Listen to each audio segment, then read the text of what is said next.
All right. Hey, welcome to the first Gravity live stream of 2026. Happy New Year. Happy New Year, everybody. I hope everyone had a good Christmas holiday, and we're looking forward to an interesting New Year.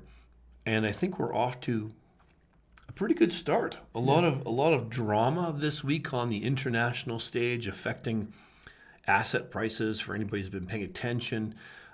Metals the last month have just been going berserk. So if you're trading copper or silver or gold or platinum, palladium, those types of things, it's been very interesting. There's been lots of good plays in the gold miners and the silver miners. AI is still there. It's not leading the charge, but it's they're very volatile, especially when a certain president makes certain tweets and comments that they can really move around. And same with the Chinese government. They make announcements too a lot of times in response. Yeah. But the point is there's a lot of volatility with a lot of different stocks. A lot of different sectors. Just last night, didn't we, with Raytheon? Trump goes, Raytheon's out of favour, so the stock drops 7%, and then, oh, by the way, we're spending $1 trillion on arms. Yeah, they're asking for more. Yeah. So I think quite a few of the defense stocks got hammered yesterday, and then straight back up, made a nice V. So if anybody was sitting there paying attention, they could have made a lot of money. So this, obviously, we're on Gravity, and it's just crypto here for now, but we're going to talk a little bit about gold too, I think. Yeah. Gold's a great one. So let's get into Bitcoin. Let's face it, during the holidays, during most of December, it was pretty dead. Yeah. It was pretty quiet. There wasn't a ton going on. We had a little bit of drama in the last week where it did push up to around $94,000 US, and a lot of people thought that, hey, we're going to make a run to 95 or maybe 100, and that was reasonable because a lot of liquidity levels there. So let me I'll share my screen, Richard, before he freaks out here. Yeah, there we go. There you go. All right. So here's a chart. We can see this run up. This is what date? The 5th of January. Yeah. 94 or so, close to 95. And then right back down, and we're currently sitting around 89, 90. So this was interesting, and if a lot of people went long on this move, you know what? I wouldn't have blamed them. I wouldn't have blamed them because you know what? They've got that 95,000 that was a liquidation level, and 100,000 is this big juicy number just sitting there waiting to be taken again, right? And it will someday probably. Yeah. Whether it's in 2 weeks, 2 months, or 2 years, or I don't know, but 3 months. You think so? Yeah. That's your prediction? Yeah. I think the point is I wouldn't criticize you for taking that trade long on a breakout because it had potential. Of course, whenever you trade a breakout, you got to be aware that it could be a false breakout, and to either get out quickly if that's your strategy. Or don't be as disappointed if it doesn't go your way. But let's just take a little step back here to see what we've been doing. And here's November 1st right here. And this is part of that November crash right to the end of December is right around here, right? Right here. So since December, we've just been kind of hanging out in this range. And we had this high of 94, 95, and with these all-time lows during the month of December around 84,000. So all we've done here is it pulled right back into the range. And you can see I've got some orders. I've got a very small position on. Something about, and this is the Gravity Fund. So if you wanted to invest in our fund, you can go to the Gravity page and you can put money in here and we'll trade it. I just want to be very clear that these orders are quite small. You can see the position. I don't know if you can see that very well. It's kind of, the contrast with the green is a bit difficult to see, but it's a small position. The way I trade is I will have these static orders, these limit orders, just layered in here, and here's a couple to sell. And I'm happy if I fall down the stairs and I'm hospitalized for a week, whatever, they get filled. It's not going to be a lot. Maybe they'll have half a Bitcoin worth or something if it goes all the way down here. It's not a big deal. But if I see a violent move and we get a topping or a bottoming tail candle, like a a hammer type candle, or whatever you want to call that type of candle, where you get a real purge and back up, that's when I'll typically load the boat up. I'll add a whole bunch more. So don't think that these static orders are all I'm going to trade. They're just there to accumulate and then sell at a profit and accumulate, just sort of a rinse and repeat if we stay in a range, which I suspect we're going to do. It's kind of like an automatic market maker strategy. You've got There's ladder strategies and there's grid trading and all kinds of nonsense, which I've found never really worked in terms of just your only strategy. But hey, some people do it. I don't know anyone successful that does, but maybe there is someone out there that I don't know. Doesn't matter. Let's just go quickly to I'll go to a daily, just for, again, some perspective. We clustered here, went up, clustered, went up, kind of slowly drifted down, clustered, hard down, cluster.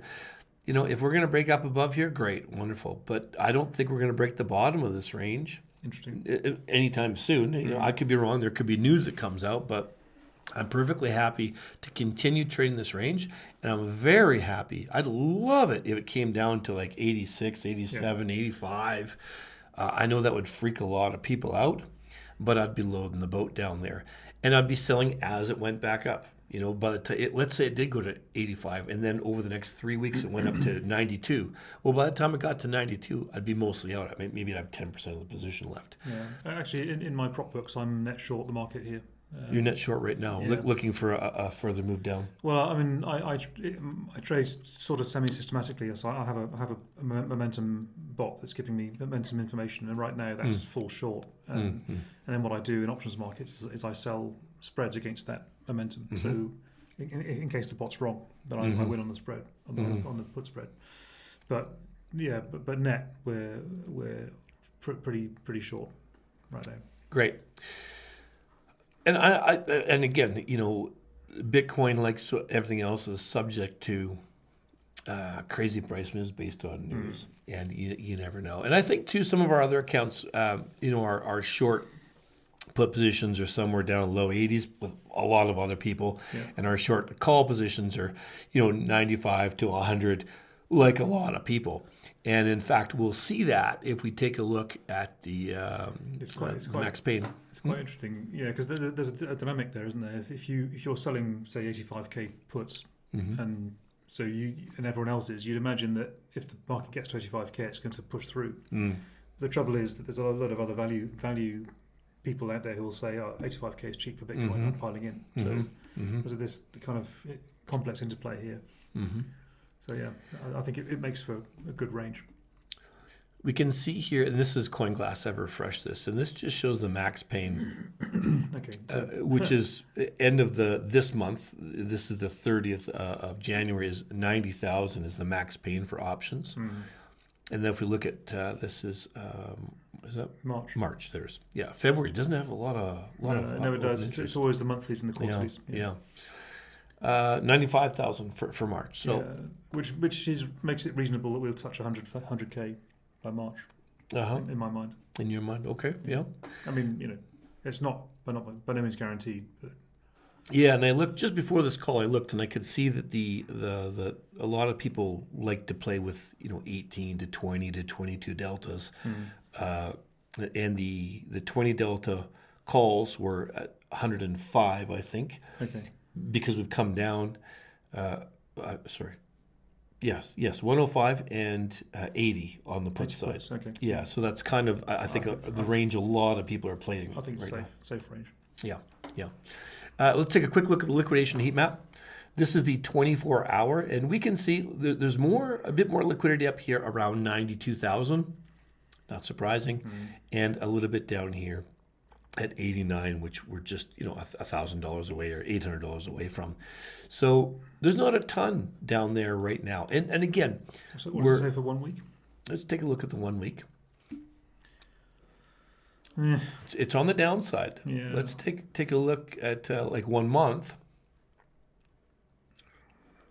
Ooh, a big knot right down there at 86,000. Just knock it down a notch. That's $400 million. 86k. Yeah. Okay. So over a month, this could be a great magnet. Again, I'm going to load the boat, and maybe you'll be right. In 3 months, it'll be at 100k. So you can imagine taking it long from 86 to I'd be happy to do that. Yeah. 100, that'd be great. Yeah. And again, so I've been watching a lot of gold mining videos lately because I'm crazy about gold mining. Yeah. Okay. And I like to do it. Easy money. Well, not really. It's actually pretty hard money. And I was really into geology when I was younger. I took geology classes, and it's just interesting. You talk about igneous extrusions and all kinds of different things. But when you're prospecting, you're looking for clues, right? Okay. It's like you're a detective, and you're thinking, well, hang on, this type of rock is formed in these conditions, and this basalt is over here, and you're trying to figure it out. And that's the same thing we're doing here with the liquidation heat map. Right. We're not saying it's going right to here, but this is just giving us clues where the liquidity is. Yeah. We get some more clues where the max pain is from the options. We put this together based on our own biases, technical analysis, fundamentals, where the S&P and the NASDAQ is doing, because we know that Bitcoin has a stronger correlation now to the traditional markets than it used to. Yeah. So I think it's important to take all these things into consideration when you're making your trading plan. Now, I did see one comment on the Twitter, Richard, before the call, and someone was talking about sort of a forecast for 2026. Like, what can we expect? I mean, that's a tough nut to crack. Time in the market, but especially in Bitcoin, a year is a long, long time. Yeah, so the way I see it, Bitcoin is a proxy for two things. One is interest rates, and one is spare liquidity. And these days, that at the moment, that's all it is. I think there'll be a political play on Bitcoin at some stage in the year. I suspect that once Eric Trump has accumulated enough Bitcoin in his new Bitcoin mine, Donald Trump will announce that Bitcoin is to be part of the Treasury's reserves, and that its price should be fixed at $1 million or something daft, right?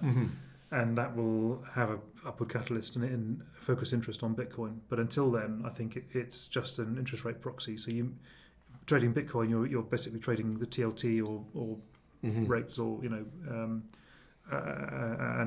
Nasdaq sentiment.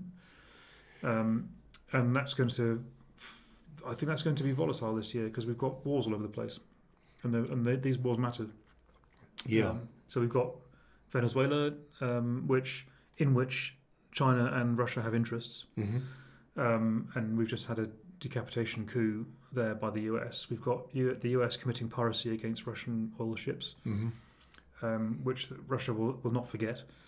And we've got the Middle East. The Middle East, Iran's probably about to get attacked by Israel and the US, and I actually think that Russia and China have interests there too, and there'll be blowback from that. And it's not being televised, but in Iran there's massive protests and unrest. Well, it's obviously being fostered by CIA agents. That's how they do colour revolutions. I think there's actually quite a few governments probably involved in overthrowing that regime. And there's still. Do you know so we always call it a regime when it's another country? And a government when it's our own. Well, you know what? I think I'm from Canada originally, and I'd say there's a regime there too. That's right. I don't like those guys either. A bunch of UK. The UK's definitely got a communist regime in it right now. Yeah, I'd like to see the US overthrow that regime. That's for sure. But I don't, and we might not be done with Central America and South America. No, for sure not. There's a lot. There's a massive play there for metals and oil and rare earths, and it matters, right? I can't see this going away because the world is getting more belligerent. It's splitting into kind of 2 or 3 poles. Not sure yet whether Russia is a pole, but China certainly is, and the US is a pole. And we're going back to, in my view, 18th century geopolitics, sort of gunboat geopolitics. This is my half of the world, this is yours. And we'll have skirmish wars on the borders, and we'll fight over minerals in Africa and Venezuela and South America and whatnot. And I think we're going back to that. The trouble is that we also have orbital ionic laser weapons and nukes. Yeah, good times. Another thing I'll say about Bitcoin is that is there a point in trading it for a lot of people? And of course, crypto enthusiasts, they trade all kinds of crypto. That's great. But I think a lot of the attention has been pulled off in the last 3, 4, or 5 months. Yeah. Because there's big money to be made in the traditional markets and other things because there's a lot of volatility there, more volatility than Bitcoin. And I think that just it's out of favor with some groups right now, and that's also why we're seeing that price not being a bit more subdued. But it will have its day. It will have. So what I'm seeing in Bitcoin, because I trade two things: I trade volatility and momentum. If you go back here, December was a hard month to trade, and it was hard because you had these Barts. So this here is a Bart Simpson, right? It looks like Bart's head, and this is a Bart Simpson, and this is a Bart, and there's an inverse Bart here, and there's a Bart here, and every time it does this, everyone loses money. And this I believe was market makers re-hedging as people were rolling out of their shitty options positions for December expiry. That caused all kinds of chaos for all kinds of systematic strategies and all kinds of momentum players. And interestingly, our systematic and our vol strategy both lost money in December because of these moves. But now that the December expiry is passed, all that garbage is out of the vol surface. You see the market starting to become much more trendy. It trends up, trends down. It'll trend down more. It'll trend up. So you can start picking up momentum and getting into momentum plays, and you can trade it with much more certainty. And already, our momentum bot has made back all the money it lost in December. My prop book has made like 40% or something stupid.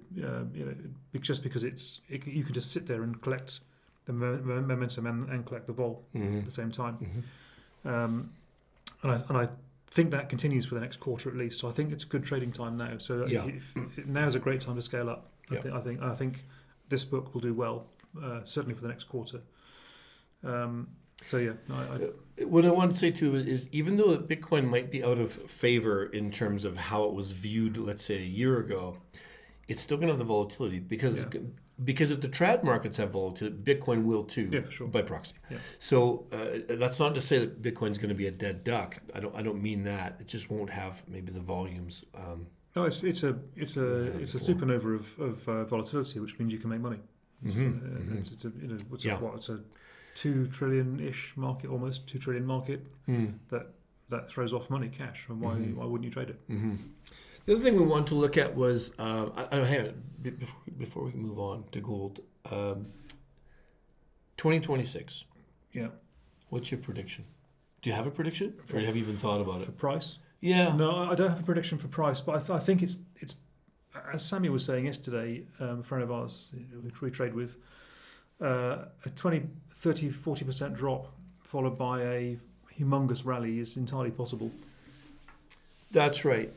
Because at one point the S&P was down about 18% or something, and then very quickly it rallied and went positive, 20-25%. So I think on the same. Yeah, on the outbreak of like global skirmish war and supply, particularly because of supply chain disruption, you've got so much of the global supply chain goes through China, and if China and America start falling out, then that has all kinds of frenetic effects on everybody. And I think it's entirely possible that you get 20-30% sell-off, but it will recover because they just print money all the time. So I think, and again, but I think it will trend. I think it will trend down and then trend up aggressively. So we'll be able to make a fortune on it. So when our friend Sam was talking about this, he was talking about basically the S&P. Do you think this applies? Yeah, of course it does. Because the Bitcoin's like 90% correlated with the S&P. Yeah. So if that's true, then we think that this 84, 85 bottom will probably break then. Maybe not by March, maybe in June. Yeah, but at some point there'll be some serious down pressure, and then it will accumulate. I can easily see that we bounce off 85 or 84 or 83 in February. We go up to 95, 96, 97 by March, and then tool around there, and then something happens, and the world gets frightened, and then we go down to 70k. Easily see that. All right. So and then back to 150. The point is volatility is expected. Definitely going to increase. And fade the moves maybe if you're not sure, or you're just a part-time trader. Fade the moves lightly so you don't get into trouble. You can't have Donald Trump in power and have calm markets. That's just impossible. No. And you definitely can't have communists in Europe trying to go to war with Russia all the time Yeah. And it's funny how history's flipped, right? Because Yeah. the communists used to be in Russia. Yeah. Yeah. And you can't have this geopolitical tension without uncertainty and doubt and fear and greed. So vol's going to increase. It's going to be good trading. All right. One thing we did want to look at. I don't know how much time we got here. Yeah, 10 minutes left. Yeah, 10 minutes. Okay. The numbers are very small. I had to use my That's glasses. fine. You're getting old. No. Just Pax Gold. Yeah. Richard loves gold. I love gold. Yeah. He's a bit of a gold bug. So here we are. We've pulled back a little bit here. At the beginning of last year, when I was telling people that gold was going to go to $5,000, they called me nuts. They thought you were nuts. They thought I was nuts. And here we are. Gold has touched 4,560. It's a hair's breadth away from $5,000. And I'm telling you, gold's going to go to $20,000 before this cycle is over. Absolutely. Cast iron guarantee. You can bet your life savings on it. So I think in this account, we don't have a lot to play with in terms of accumulating an asset, but we'll probably layer some orders down through here. And maybe a pullback's not going to happen. Maybe it will.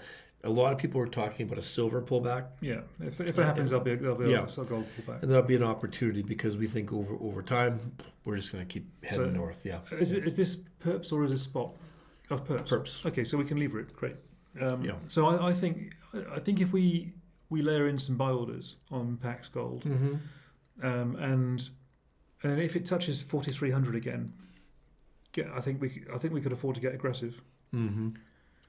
Yeah, aggressive from here down to 4,000. I think. Oh, if it gets to 4,000, you can bet the farm. Absolutely. Go all in. Yeah, absolutely. It goes down 4,000. I agree. Yeah. You might have to hold a little bit, but yeah, I agree. It's too bad here. Of course, Gravity has only had this since the beginning of December. Yeah. So their chart doesn't go back any further. But of course, it would just be one big uptrend. Yeah. Well, actually, I think here's the spiders. Look at a 5-year. I mean, This is gold. So this is GLD. It's an ETF that trades in New York. So, and you can see why everyone thought I was nuts because there it was down at what was it, $1,500 or less, or $1,200 for like 2 years, and I was telling everyone to buy it, and they were like, "Why? It doesn't move." Well, that's because Here's actual gold, not GLD. There we are, $2,000. And and this graph is only going to get more parabolic in my view, because no one wants dollars. China doesn't want dollars. Russia doesn't want dollars any more than they have to buy to trade stuff in. No one's going to buy U.S. Treasuries. The U.S. is going to have to print money, and every other nation on earth and every other empire, so that's China and maybe Russia, are going to accumulate gold, and they are accumulating gold at massive rates. Yeah, I think the best prospect to have to make yourself rich this year is to buy gold or open a Somali daycare. Yes. Yeah, open a daycare and have no kids. I know a lot of our audience is in Asia, and maybe they don't get that joke, but there's a big scandal in the United States with fraud with daycares. And is it 8 billion fraud? It's crazy, and it's probably much bigger, because it's also in California and Washington. But I thought I was twisted when I had the idea of opening a foster home in a factory unit and having 1,000 children in there, being paid one and then put them all to work. Yeah. But Industrial Revolution style, right? But not having any children is a genius stroke even I didn't think of. Yeah. You get like the Tesla robots in there working and just say it's kids, get paid for them. So the Tesla robot thing is interesting. So Tesla is an interesting thing. I know can't trade Tesla on Bitcoin. It's been a little bit out of favor just for a few days, but of course with SpaceX, they've got the Artemis mission coming up this year. They've got these robots being manufactured. My daughter she's freaked out of robots, and I said, you know what, it might be nice to have a robot in the house to clean up. And she's like, no, Dad, no, I don't want a robot in the house ever. This is going to be a pivotal moment in humanity. What's going to happen is that robots are going to be cheap enough to have in your house, and so everyone middle class and above is going to have one, because why not? Because they buy a new car, a new computer, they buy anything stupid, so they'll buy a robot, right? Yeah. The thing is that the robot's software will come with an end user license, which means that you own the robot, but you don't own the software. And you'll be legally prevented from tampering with the software. You can't upload your own software to the robot. You can't fiddle with it. And you'll have to sign an agreement that this robot can send all its data back to the data center, because it does all its processing in a data center. It doesn't do it in the robot.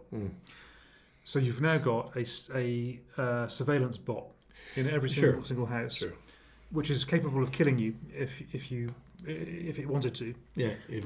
But it'll be benign, and it'll take your kids to school. It'll drive you around, make you meals, and so on. So you'll learn to become helpless. Yeah. You'll lose all your life skills. You'll become a fat slob who just sits watching TV all day, right?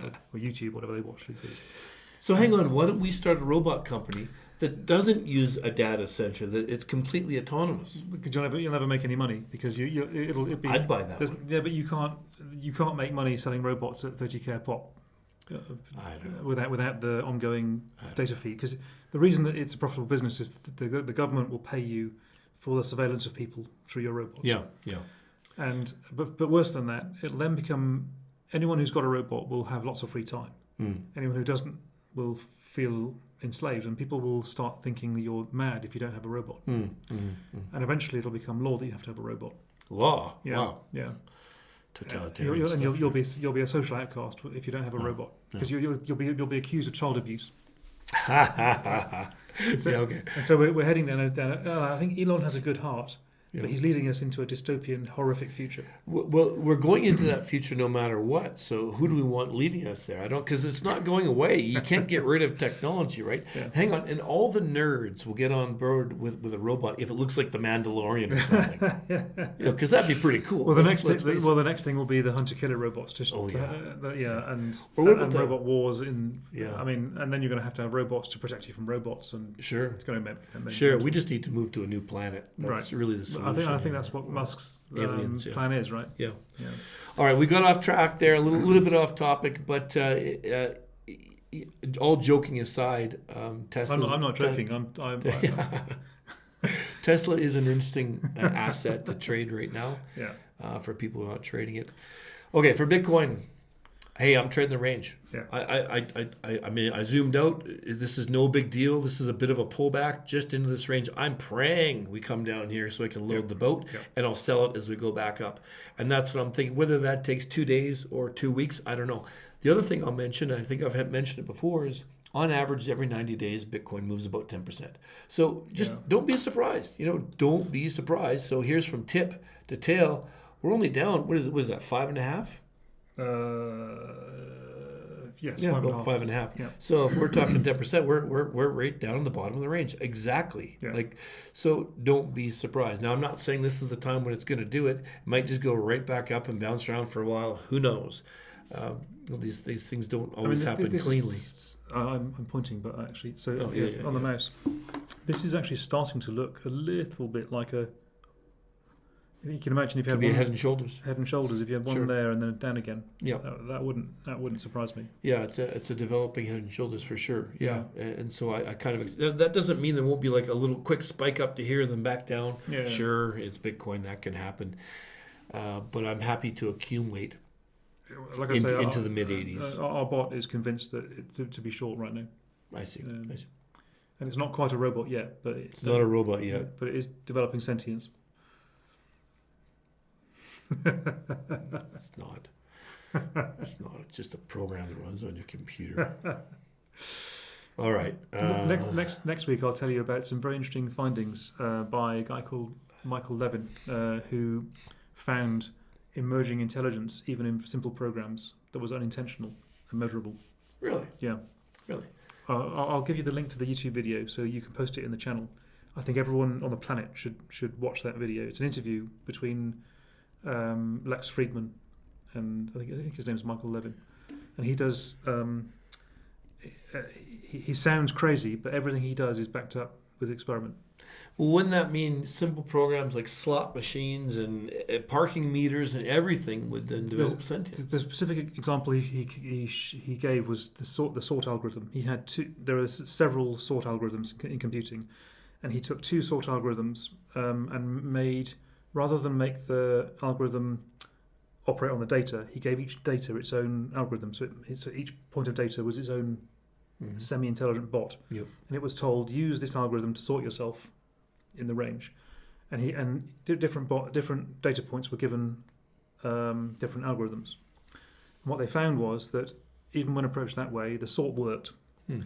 But also, the bots, the data points who had the same algorithm, tended to cluster together for as long as they could before they became sorted. So what they found was that even though the program did not intend to cluster similar algorithms, that emerged as a... This sounds a lot like light acting as not just a beam but a wave. But what he was saying is that you get you could call it unintended consequences or emergent behaviour that starts to look a lot like intelligence, even from very, very dumb, simple systems. Interesting. Yeah. Very interesting. And we are way off topic, aren't we? Yeah. Yeah. All the crypto traders are like, what? What the hell are you guys talking about? No, but it's important because this stuff plays out in markets. This does play out in markets, and it does affect a lot of crypto assets that are obviously AI assets in some way or another. So, all right, I think that's it for today. Let's see what happens this week. We do expect a bit more weakness, or we wouldn't be surprised by a bit more weakness. Yeah, 88. We'll see 88. You think 88? Yeah. We're going to continue accumulating, and then I plan on selling it as it moves back up towards 90, 92. If that happens, if it goes lower, well, I think that the floor 84, 85 would be an extreme. Yeah. That is a 10% move, though, which wouldn't be, it's normal. Yeah. And I think that we'll be quite long there. If it decides to go down and threaten 80, well, that'll be a different story, and we'll probably have to reevaluate our position. Yeah. Again, with gravity, we've only got futures so far. They are working on the options side. When we get options in gravity, we'll be able to hedge positions and do other things. But until then, that's our plan. So, any other final words? No, that's it. That's it? Okay, fantastic. Hey, good to see everyone. Happy 2026, everyone. And we will see you next Thursday.